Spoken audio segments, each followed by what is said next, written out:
Bismillahirrahmanirrahim. Assalamualaikum warahmatullahi wabarakatuh.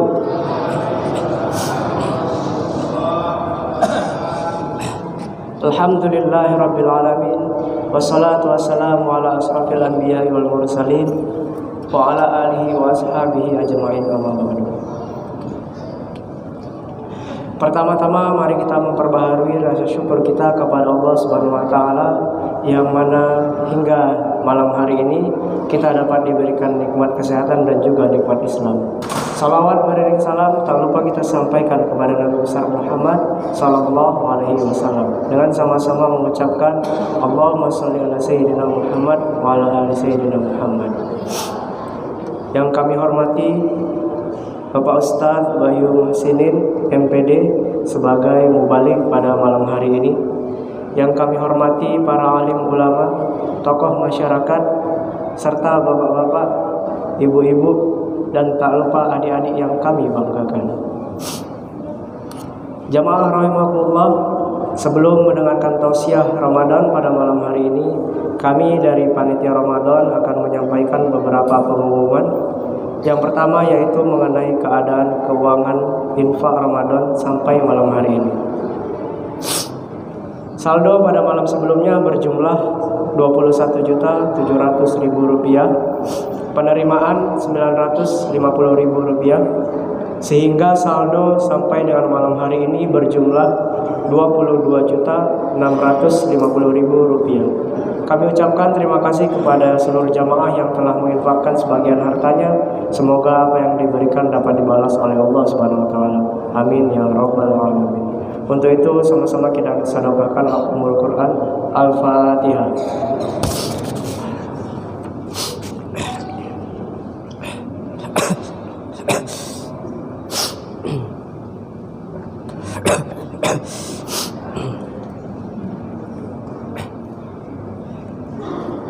Selanjutnya, tausiah Ramadan pada malam hari ini insya Allah akan disampaikan dalam waktu kurang lebih 15 menit oleh Bapak Ustadz Bayu Muhsinin MPD dengan judul Sumber Hukum Islam. Kepada adik-adik yang mencatat, judul ceramah kita pada malam hari ini yaitu Sumber Hukum Islam. Kemudian untuk menjaga kekhusyukan sholat, kami menghimbau kepada seluruh jamaah untuk menonaktifkan handphonenya terlebih dahulu, dan juga kepada adik-adik kami mohon untuk menjaga ketertiban. Sholat tarawih akan dilaksanakan dengan cara 8 rakaat, 2 rakaat 1 salam, ditutup dengan witir 3 rakaat 1 salam.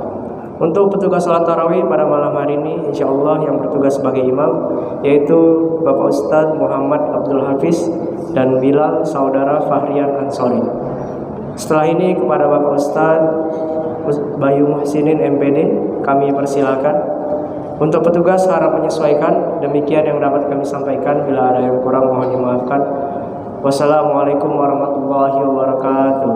Waalaikumsalam warahmatullahi wabarakatuh. Assalamualaikum warahmatullahi wabarakatuh. Ya bukan? Alhamdulillahirabbil alamin, wassalatu wassalamu ala asrofil anbiya'i wal mursalin.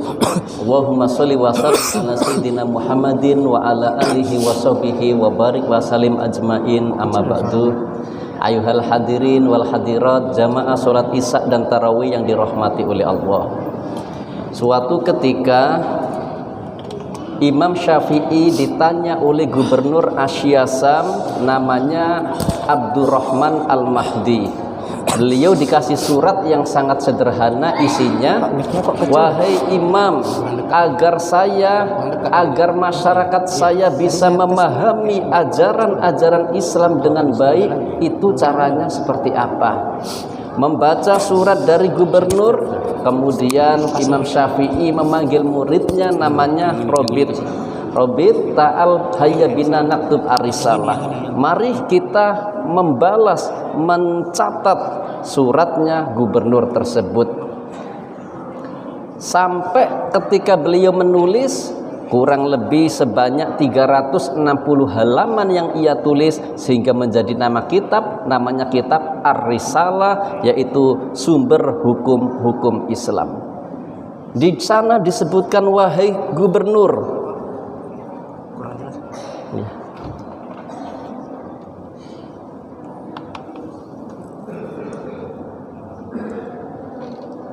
Bismillah. Di sana disebutkan, wahai gubernur, agar Anda, masyarakat Anda bisa memahami nilai-nilai ajaran Islam dengan baik, maka yang pertama adalah menggunakan bayanun nakli, yaitu Al-Quran dan hadis. Yang kedua, menggunakan bayanul akli, yaitu ijma dan qiyas. Pada kesempatan yang sangat mulia ini, mari kita bersama-sama menyimak apa yang disebut dengan hadis ataupun sunnah, yaitu sumber hukum Islam yang kedua. Sunnah Nabi itu dibagi menjadi 3. Yang pertama adalah sunnah qauliyah, yaitu ucapan-ucapan baginda Rasul. Apapun itu, doa-doa yang diajarkan baginda Rasul, bacaan-bacaan ketika kita baca sesuai yang diajarkan oleh baginda Rasul, maka itu hukumnya adalah sunnah, yaitu sunnah qauliyah, ucapan baginda Rasul. Ketika kita ruku, doanya, bacaannya seperti ini. Kita i'tidal sujud, kita membaca sirah, membaca hadis-hadis Nabi sesuai yang disampaikan oleh baginda Rasul, kita mendapatkan kesunahan, yaitu sunnah qauliyah. Yang kedua adalah sunnah fi'liyah, artinya adalah segala perbuatan Nabi kalau kita ikutin, maka itu juga hukumnya adalah sunnah. Namun dalam kitab Ulumul Hadis atau dalam kitab fikih syariat disebutkan ada istilah maqasidus syar'i, tujuan syariat diterapkan oleh agama Islam. Contoh, Nabi Muhammad itu kalau makan menggunakan 3 jari. Kalau kita baca dalam kitab Sama'ilul Muhammadiyah, kita yang berada di Indonesia, kita yang berada di Batam, yang kita makan, yang kita konsumsi nasi goreng, yang kita makan mie ayam, kita makan soto, sudah otomatis yang kita gunakan itu adalah sendok, ataupun kalau tidak pakai sendok maka jari 5. Pertanyaannya, apakah ini sunnah atau tidak? Tadi disebutkan bahwa maqasidus syar'i, tujuan syariatnya itu yang penting kalau kita makan menggunakan tangan kanan. Kenapa baginda Rasul kemudian menggunakan 3 jari? Karena yang beliau konsumsi adalah kurma, maka idealnya mengambil kurma pasti dengan 3 jari. Contoh yang selanjutnya, pakaian baginda Rasul, yang dikenakan baginda Rasul itu adalah pakai jubah, pakai imamah, pakai surban. Kita yang ada di Indonesia, meskipun tidak memakai pakaian-pakaian yang sama, kita memakai sarung, memakai baju koko, memakai songkok hitam, yang penting tujuan syariatnya adalah ada. Apa itu? Tujuan berpakaian ada 4. Yang pertama adalah satrul aurat, yang penting adalah menutup aurat. Tujuan berpakaian yang kedua adalah untuk menghalangi atau menghindari dengan sengatan-sengatan cuaca yang panas ataupun yang dingin. Tujuan berpakaian yang ketiga adalah sebagai identitas. Kita seorang muslim, seorang muslimah hendaknya memakai pakaian-pakaian yang sesuai dengan syariat Islam. Dan yang terakhir adalah pakaian berfungsi sebagai keindahan ataupun kecantikan.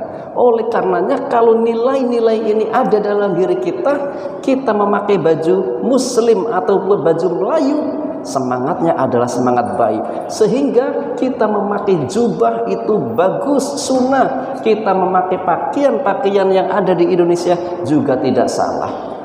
Kenapa? Karena baginda Rasul memakai pakaian adalah pakaian adat orang Arab. Jubah ini adat. Buktinya apa? Orang yang memusuhi baginda Rasul, ada Abu Jahal, ada Abu Lahab, pakaiannya sama, tapi mereka memusuhi baginda Rasul. Kenapa? Karena Rasulullah itu mencintai daripada produk budayanya.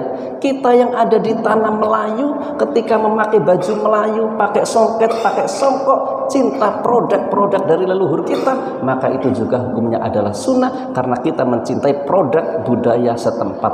Jamaah yang dimuliakan oleh Allah, sumber yang ketiga, yang pertama adalah sunnah qauliyah, ucapan-ucapan baginda Rasul. Yang kedua adalah sunnah fi'liyah, mengikuti apa yang dilakukan oleh baginda Rasul. Dan yang ketiga adalah sunnah takririyah. Apa itu? Segala sesuatu yang dilakukan oleh sahabat Nabi, kemudian Rasulullah itu ridho, senang, maka itu hukumnya juga sunnah, yaitu sunnah takririyah. Contoh, ketika baginda Rasul mengajarkan kepada Sayyidina Bilal mengumandangkan kalimat azan yang baik dengan benar, tiba-tiba masuk waktu subuh, beliau menambah kalimat apa? As-salatu khairum minan naum. Itu tidak pernah diajarkan oleh baginda Rasul. Nabi Muhammad mendengar yang di belakangnya, justru beliau mendoakan, menjawab shadaqta wa barakta wa ana minasyahidin.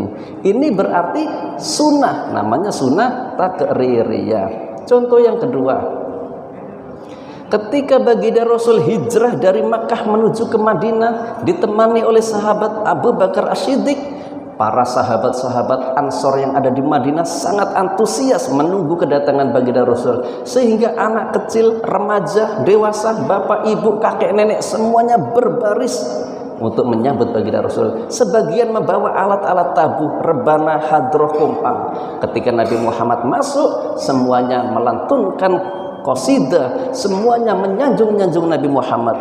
Tola'al badru alaina min saniyadil wada, wajaba syukru alaina mada'a lillahida. Semua memuji-muji baginda Rasul. Nabi Muhammad melihat ke kanan ke kiri dengan tersenyum. Senyumnya Nabi Muhammad ini menunjukkan bahwa membaca sholawat itu adalah hukumnya sunnah, yaitu sunnah takririyah. Seorang ulama namanya Al-Imam Bushiri, lahir di Maroko, meninggal di Mesir. Beliau ahli dalam membuat sastra, gubahan-gubahan syair. Ketika dipanggil Raja A, dia mendapatkan imbalan yang banyak. Dipanggil Raja B untuk membuat syair, dapat imbalan yang banyak. Tiba-tiba beliau dicoba oleh Allah sakit lumpuh, mencari berobat ke sana kemari tidak kunjung sembuh. Ketika beliau tertidur, dalam tidur ini bermimpi berjumpa baginda Rasul. Kemudian Imam Bushiri mengatakan, ya Rasulullah, perkenankanlah diri saya memuji-mujimu, membuat syair, membuat sholawat gubahan kepadamu. Dalam mimpi itu beliau mengatakan, iya, silakan bikin sesukamu. Beliau terbangun, mulailah membuat karangan-karangan gubahan. 3 minggu berlalu, beliau tertidur. Dalam tidur ini pun berjumpa dengan baginda Rasul. Kali yang kedua ini Nabi Muhammad justru menanyakan, wahai Bushiri, katanya kamu ingin membuat gubahan-gubahan kepada saya, membuat sanjungan-sanjungan kepada saya. Iya Rasul, coba saya ingin dengar, kata baginda Rasul. Disampaikanlah dalam mimpi itu, amin tadakuri jironim bidi salami majastadam anjarobi muklatim bidami amhabati rihu min tilqai kadimatin wa aumadol barkufidol maimin idomi, sampai kalimat maulaya sholli wa sallim daiman abada alal habibika khairil khalqi kullihimi. Dalam mimpi ini Nabi Muhammad tersenyum, kemudian mengambil surbannya. Surban diambil, diselimutilah Imam Bushiri dalam mimpinya, dalam tidurnya. Terbangun dari mimpi dengan berkahnya membaca sholawat, menyanjung kepada baginda Rasul. Lumpuh yang selama ini ia derita sembuh total lantaran keberkahan membaca sholawat kepada baginda Rasul. Itu adalah sunnah, namanya sunnah takririyah. Jamaah yang dimuliakan oleh Allah, memasuki akhir-akhir akhir Ramadan ini, mari senantiasa kita luangkan sisa-sisa usia kita dengan membasahi bibir dan lisan kita, senantiasa bersolawat kepada baginda Rasul, berzikir kepada Allah, dan melantunkan ayat-ayat suci Al-Quran, sehingga kita dijadikan oleh Allah sesuai dengan sabdanya baginda Rasul, khairun nas anfa'humul linnas, sebaik-baik manusia adalah yang bermanfaat kepada orang lain. Khairukum man tala umuruhu wa hasuna amaluhu, sebaik-baik di antara kalian adalah orang yang dikasih oleh Allah usia yang panjang dan usia itu digunakan untuk ketaatan dan kemaslahatan. Semoga kita semua termasuk apa yang disabdakan oleh baginda Rasul. Amin amin ya rabbal alamin. Wallahul muwaffiq ilal aqwamit thoriq. Assalamualaikum warahmatullahi wabarakatuh.